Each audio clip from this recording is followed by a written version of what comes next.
in the world. They're very expensive. Normally, piracy per se is haram. General rule. But there are some software which many of the companies, they themselves introduce piracy so that it becomes famous. But all the people who are small companies, they buy pirated version for 100 rupees, 200 rupees, 500 rupees, it becomes popular. But the big companies can't afford, because if there is a suit filed against them, they get into problem. So they purposely make the software popular by creating piracy themselves, making it popular, and those top companies, they buy the version which is very expensive.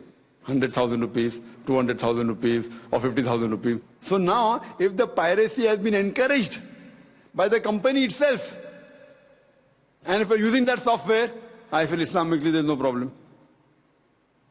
If the company hasn't encouraged and using it, then it is wrong.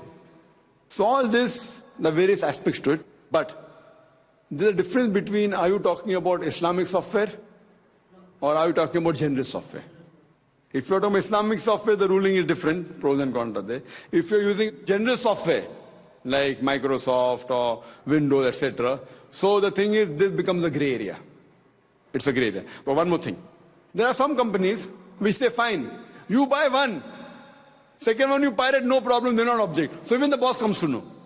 Normally when you go, the software is expensive, 100,000 rupees, 200,000 rupees, $5,000, $10,000. You buy something, and they say, fine, you have got 3 computers, buy one, remaining you copy, no problem. So the company also knows about that, indirectly, not in writing, but verbally they're agreeing, and then if you use such a software, there's no problem.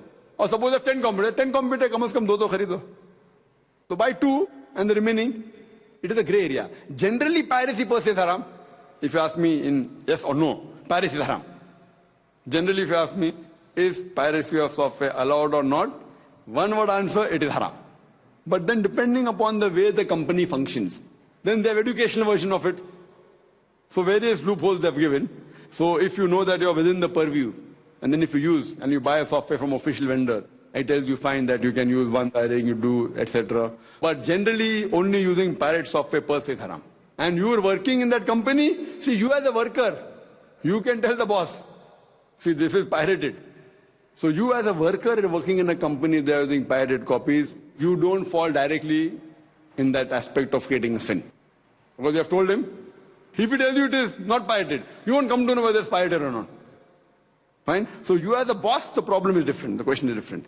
But you as working in the company, if the boss provides you something, you are doing your job, you are working, so directly you won't be held responsible for that. Hope that answers the question. You had some question, brother? What about?